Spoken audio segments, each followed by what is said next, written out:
Hello and good evening. Welcome to BCL Beyond the Boundary with myself, Simon Booth. I'm pleased to be here with Jan Jones from Darcy Lever Cricket Club. Evening, Jan. How you doing, mate? Yeah, very well, mate. Yourself? Yeah, not too bad, thank you. Good, good. Thanks for spending a bit of time to speak to us. Thanks No worries. for giving up a bit of your evening.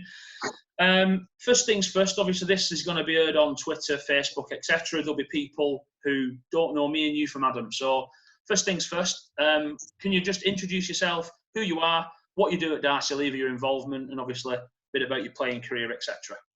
Yeah, of course. So I'm Jan. I'm captain of the Darcy Lever Cricket Club first team. I'm obviously, as you can tell, not local to Bolton. I moved here 5 years ago from Eastbourne, East Sussex, where I've played cricket all my life, since I could walk, basically. Spent most of my career playing in the East Sussex Cricket League. Very, very mediocre myself, but my enthusiasm for the game is probably unrivaled. It's my main sport, my main love, and that's probably really the only reason I'm captain this season, to be fair. Okay. More enthusiasm than merit. Nothing wrong with that, and hey, there's plenty of enthusiastic people in and around Bolton, and obviously the local Bolton's a hotbed for local cricket. There's obviously Absolutely. you can throw a blanket over about 20 clubs in Bolton. So Well, that's it. When I first moved up 5 years ago, I couldn't really believe the difference in standard. I struggled. I've struggled since for the last 5 years, really. Being a relatively decent player back home, to really struggling here. I wouldn't say I've really had a decent season overall since I've been here. So we'll have to hope for better. Maybe this year or next year, whenever it may be. That's all you can do. Like I say, just keep improving, can't we? That's all we can do. So first things first, thanks for that. I'll crack on with the first question. So initially, the question I'm going to ask you is, what was Darcy Lever's club plans for 2020 season with regards to players, with regards to any sort of club improvements that you've got going on, and then lastly, any sort of events that were in your social calendar? Yeah, so obviously this year was a bit of it was supposed to be a different year for Darcy Lever. Obviously, I took over the captaincy from Jimmy Hill, who'd done it for the last few years. He did a great job, but he decided that he had other commitments that he couldn't give the time to it anymore, which is fair enough. I mean, absolutely fair enough. He did a great job while he was in charge. Yeah. Thoroughly enjoyed playing under him. We were with that. We tried to come up. It was sort of like a new era, trying to be a bit more positive about it. Obviously, we've struggled the last few years. The first team, the second team have done well, but the first team struggled the last couple of years. So it was a bit like a new era for the club. Yeah. Trying to integrate a little bit more the first and second 11. Have a little bit more of a social aspect, and essentially just a bit more success on the field would be nice. That was what we were planning for. You know, everything was really positive when I sort of took over back end of last year. That was the idea, but obviously with what's going on at the moment, nobody really knows. Yeah. We haven't done winter nets for the last couple of seasons. We had a winter nets this year. We started just after New Year, after the indoor tournament, and that was going really well until obviously the current situation sort of put a kibosh on things. So where did you go, Jan? Were you over the road at Bolton Indians? Yeah, we actually were. Yeah. We did go over the road to Bolton Indians. We'd been at Turton the last couple of times we've done it, but obviously the turnout hadn't been great, and obviously trying to balance how many people we're getting with how much we need to pay and to cover the cost of it. Bolton Indians offered us a pretty good deal, and we did get a really good turnout, to be honest, and that was across all three teams. We had a lot of first teamers turn up, a lot of second and third teamers as well. Yeah. So we had a positive start until everything sort of went a bit wrong with the current situation around the world. Well, that's good. Good to hear. Sort of secondly, and sort of diving into the current situation we find ourselves in, how has the coronavirus situation sort of hit Darcy Lever in terms of senior and junior cricket? Well, obviously, there's been nothing really. Obviously, being a smaller club, we're not open every night of the week. Sort of a little bit tucked away, not a bit off the beaten track. So in that respect, we haven't been having the same sort of income, I suppose, is probably the best term, as we might have been otherwise. After nets, we would all go back to the club and have a couple of drinks and have a chat and whatnot, watch the football maybe. That obviously stopped. With regards to junior cricket, I can't comment too much on that because I don't have a lot to do with junior cricket. But obviously, we're paired with tied with Tong for our juniors. Yeah. So obviously, nothing's happening really as far as we're concerned with cricket matters at the moment. Obviously, with what's going on, it's just one of those unfortunate situations. Really, we'll be all right as a club. We're still planning to be around. There's no reason that we shouldn't be. Probably due to the fact that we are a bit tucked away anyway. It's maybe not as affected us as much as it might have affected some of the bigger clubs that open maybe every night or every other night or whatever it may be. We're not losing that sort of custom that we might be. Okay. So in that respect, I suppose, if you want to take a positive from the situation, there is that to do with it. Work's still been going on the ground. As a group of players, we keep in touch regularly. We're always talking about when the season might start speculating about what we might do.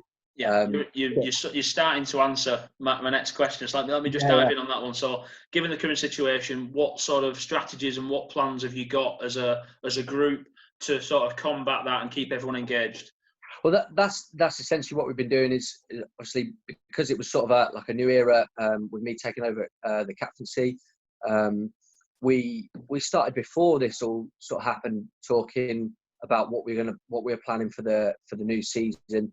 One of those things that we were doing was planning for the T20 competition. We've never had like T20 kits or anything, so we invested in some kits for the T20 competition, which was positive for us. We felt like we were the only ones, one of the only clubs that didn't have those. So that would have been good to get that up and running. But obviously, things happen, and it's sort of out of our control, really, to be honest, in that respect. But as a group of players, we speak regularly. The committee speak regularly. The ground staff are doing what they would normally do around this time of year. Obviously, they're a little bit delayed because of the weather conditions prior to what would have been the start of the season. But I was up the ground the other day, looks in good condition. I'm pretty pleased with where it's at, personally. And I think, the sooner we can get cricket on, the better, as far as I'm concerned. Brilliant. So I was talking to League Chairman John Hutchinson in the first edition of these interviews that I've sort of conducted, and sort of a positive to come from that was I sort of grilled him a little bit and said, well, yeah, all right, we're not playing, but what's the league doing about it? And John basically turned around and said, it doesn't matter when we start, the Bolton League has got a plan. So it was nice to hear that, and hopefully reassuring for the clubs that if we start in June, there's a plan. If we start in July, there's a plan. Even if we start in August, there's a plan. So fingers crossed, the powers that be let us back on the field sooner rather than later. Absolutely. We're very much the same. Obviously, it was probably a month or so ago. We received the plans that for the league to start at the end of May. Obviously, this week we received the information that it would be the 4th of July, which was the original contingency plan, which is good. From my personal opinion, I personally can't see there being any cricket played this season. It just doesn't seem like it's going to happen. As somebody that's still working in a essential worker role at school, and we're not planning on going back and properly, well, even semi-properly until the 1st of June, that yeah, and that's just a date that's been thrown about. I just can't see them letting things like local cricket, local sport happen this season. It just seems like it might be too big a risk with what's going on. We're all obviously. I mean, your enthusiasm speaks volumes from what you know. You're obviously passionate about your cricket, and I mean, I think we're all in the same boat that we want it to happen. But realistically, given the information that I sit here and listen to the 5 o'clock update most days, and there just doesn't seem to be light at the end of the tunnel for amateur sport. No, I completely agree. I mean, even for professional sport, there seems to be lots and lots of questions still being asked and not being answered. So, at the end of the day, we seem to be quite far down the food chain with regards to that. So, and it kills me that I'm going to miss a season of cricket at the end of the day. But that, at the end of the day, what's going on is more important, and we've got to accept that.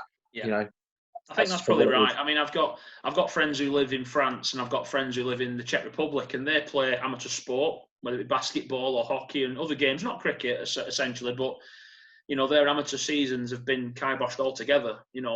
France and Czech Republic, their exit strategies out of this situation is looking at winter sport now. Essentially that's what they're looking at. So and that doesn't surprise me at all. And that's the amateur game in other countries. We're behind them, and that sort of brings me on to my next question. And even the professional game has only given a glimmer of hope that they're going to start first week of July. Yeah. So, and that's the professional game that's got millions of pounds worth of investment. Obviously, we're looking forward to watching the 100 this time, and it's looking like that's not going to happen now. So, us guys at the bottom of the food chain, it's going to be very difficult for us to get something on. But the only good thing is that we can start from now till August, and there's a plan. So, fingers crossed. Yeah, absolutely. I mean, I'm a bit of a traditionalist when it comes to cricket. I prefer the longer format of the game. I follow the county championship closely every single season. I'm less of an advocate for 2020, although I do believe it has a place in the game, and I see I see the reasons behind why it's so successful. Let me put a pin in there, Jan. Let me put a pin on the T20 because I'm going to come back to that, if that's all right. Yeah. That's one of my next questions, but we're just going to nip on to professionals, if that's all right with you. Yeah, of course. So professionals and overseas amateurs. Well, 2 questions I'm going to ask. One, did Darcy Lever secure the services of a professional this year or an overseas? That's the first question. And then secondly, obviously, I don't know what the situation was in East Sussex where you played, but what are Darcy Lever's and your opinions with regards to professionals and the importance of having professional players at our level? Well, so I'll answer the first question. We did re-sign our pro from last season, Imran Sadiq. Yeah. He had a pretty good season overall, I think, to be honest. It was his first season in the Bolton League. Took a while to get going, but he did score some vital runs, take some vital wickets. And most importantly for me, personally, he seemed like a good club guy, friendly guy, always having a laugh and what have you. So that was really great. And he committed to this season. He came to a winter net session, which... personally, I've not had a pro come to winter net session before, so that was really positive. It's very different for me playing the Bolton League. Obviously, every team has to have a professional. There's certain consequences, obviously, for not playing with a professional, which is polar opposite to what I'm used to back home in the East Sussex League. When I was playing, you weren't allowed professional players at all. Certain clubs, I won't mention any names, used to get round it by paying people as coaches, and they would then play for their first 11. And there were some good players, some very good players, county players that played in that league. And that was one of the biggest differences for me coming and playing up here was the fact that every team does have a professional, and that's sort of that's an obligation really. It's been a historical thing in the Bolton League, and I mean I'm still relatively young, or I think I'm young at 35. So I mean I've played sort of 20 seasons first team cricket in Bolton League, and pros have been a huge part of Bolton League cricket, and not just Bolton League, but I think the area as a whole have always had some great pros. The Lancashire League as well, and I know we're talking Bolton League cricket, but the Lancashire League have had some fabulous pros. The Liverpool Comp, ourselves, the GMCL have got some great professionals as well in their ranks. So at our level, pros have been a huge part, and that's why I wanted to ask the question, because I didn't know what the situation was back in East Sussex. Yeah, absolutely. I mean, and I completely agree. And obviously, I touched earlier on the difference in standard. I wouldn't want to do the East Sussex League any disservice. You know, it was a good standard, and by no means was I anywhere near the top of that level of cricket. And obviously, I believe just through speaking to people back home, the league has since changed format and had a lot of changes since then. But that I'm in no doubt that has a massive effect on why I felt the difference in standard when I came up here. You know, obviously second 11s or whatever, they're not having the professionals, but it filters down. You got better players in the first 11, you'll have better players in the second 11, and so on and so forth. And that I have no doubt in saying that's why I found the difference in standards so difficult to adjust to. Really, at the end of the day, you know, back home, covered pitches. You're talking about maybe the three biggest clubs in the county maybe had covers, whereas up here, pretty much everybody's got them in one form or another. You know, so and you know, sort of it reflects in the number of games cancelled by the weather. Obviously, you come from the southeast, the northwest, you expect the weather to be slightly worse and lose more games in a year. And I was finding that actually I was losing the similar games because, you know, we've got covers up here. We never had covers back home. So, you know, we lose, you know, any adverse weather we might have had on a Thursday or Friday or back end of the week back home, we'd lose the Saturday game. Right. Whereas we don't get that up here. You know, you can have a bad Friday or Thursday or Friday and you still get your game in on Saturday, or you get some form of cricket in one way or another. Yeah. So it's different. Obviously, all formats change throughout wherever you play in the country, but you know, just in general, I find personally it's a far higher standard here than it was when I was at home. Okay. You've just mentioned formats, so that's great. So our next question is regarding T20 cricket. So we've mentioned it a couple of times, but I'll set the scene. T20 cricket, you know, is a huge format around the world. Never mind in Bolton. It's, you know, there's competitions flying up everywhere in every country on every continent, which is great. Couple of questions for you. One, how does Darcy Lever perceive T20 cricket? Number one. And then number two, what does Darcy Lever and yourself and the lads want from T20 cricket in the future? Okay, so obviously I appreciate T20, massive form of the game. Obviously, like you say, all over the world, that seems to be the most popular form of the game. It seems to be the way that we get new people into the game, young children, families. It's great for all of that. And by no means would I ever put a negative spin on that. For me personally, like I say, I'm a bit of a traditionalist. Test cricket, county championship cricket, avid follower. Also, my personal style of playing doesn't necessarily suit T20 so much. I'm a bit boring. Tend to, you know, at the end of the day, if I'm not playing a shot, then I can't be out. There's nothing wrong with that. There's still a few purists knocking around. So absolutely, that's good. It doesn't necessarily suit T20, but like I say, I still watch it. I watch any form of cricket at the end of the day, and that's sort of where I find myself quite contradicted, because within the Bolton League, I just want to play cricket all the time. You know, at the end of the day, if I could play 40 games a year, I would, despite the fact T20 not being a big thing for me. But with regards to the competition that the Bolton League runs as a club, and I'm not necessarily going to speak from the club's point of view, but from my personal opinion, speaking to the guys and what we talk about is, we struggle with the T20 competition. We struggle to get a side out a lot of the time. People don't seem to want to play in it. It seems a bit like a chore.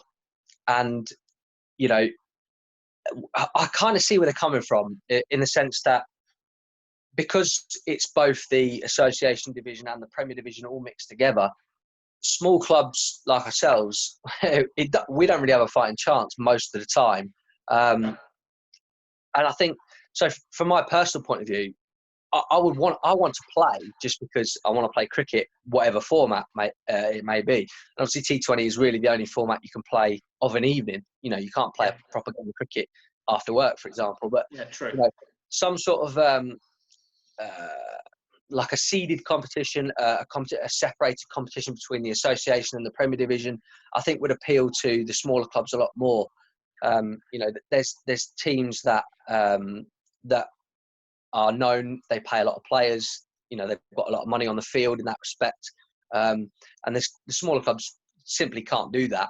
And that puts them at a disadvantage in the field, and it makes it less of a level playing field. And I appreciate that that's the case across sport. You know, you get, you know, whatever it may be, the richer professional clubs playing against the smaller professional clubs, it's always going to be a similar sort of case. But I think it's amplified at our level when there's clubs that have got vast amounts of money they can afford to put players on the field with, and clubs that can't.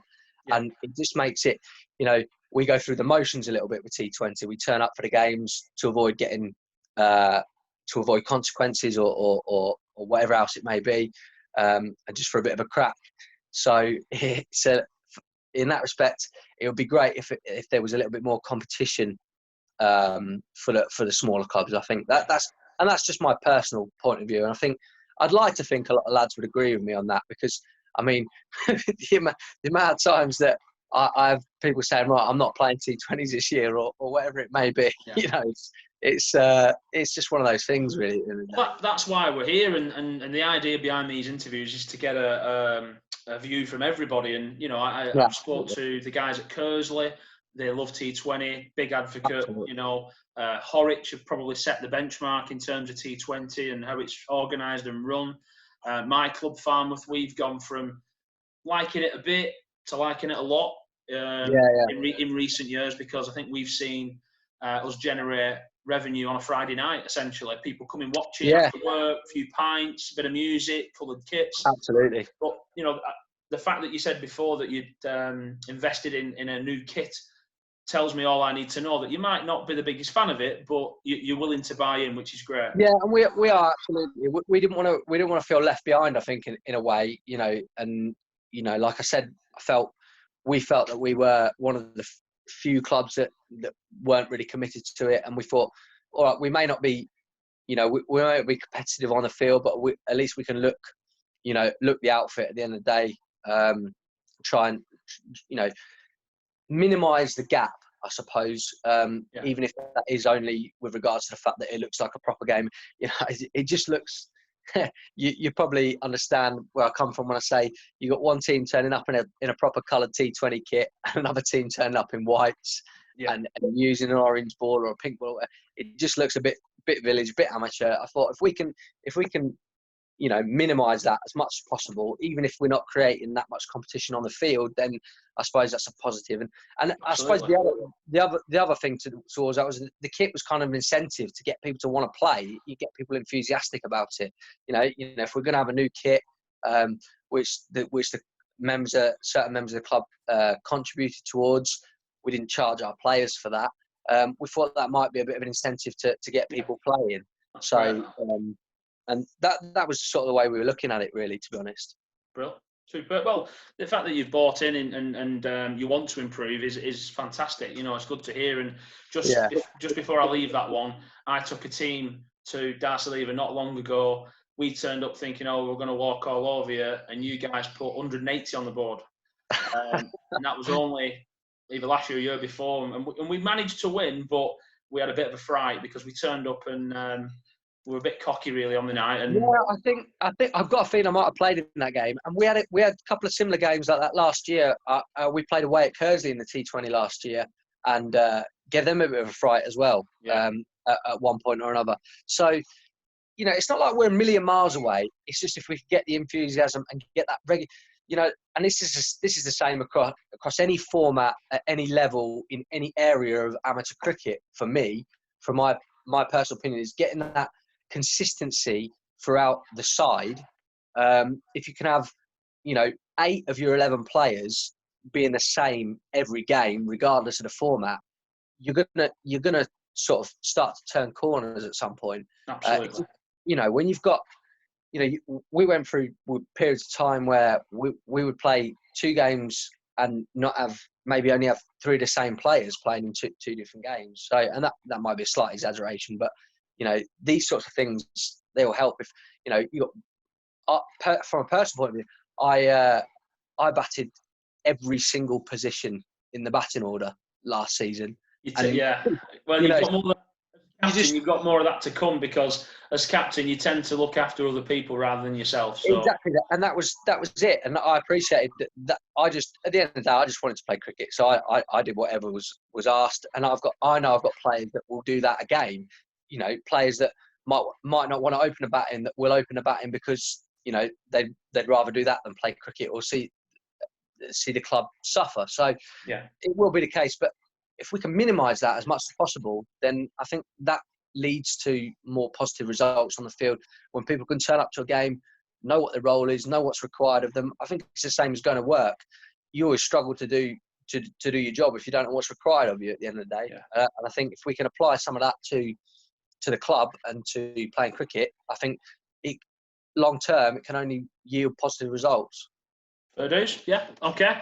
Very, very quickly, we've not got long left. Last question is, with regards to obviously coronavirus at the moment, what do you think it's done to the game at our level, and do you think it will have an impact in the future? Well, I think it's unarguable that it will have an impact in the future, because we're going to lose. We've lost 50% of the season already, basically. Like I said before, I can't personally see amateur cricket resuming in 2020. I think we'll be looking at next season before we see amateur cricket. With regards to the professional game, obviously I'd like to think they would suffer less than the amateur game because of the money involved. But it really is hard to say. It's a bit of a crystal ball question, really. Yeah,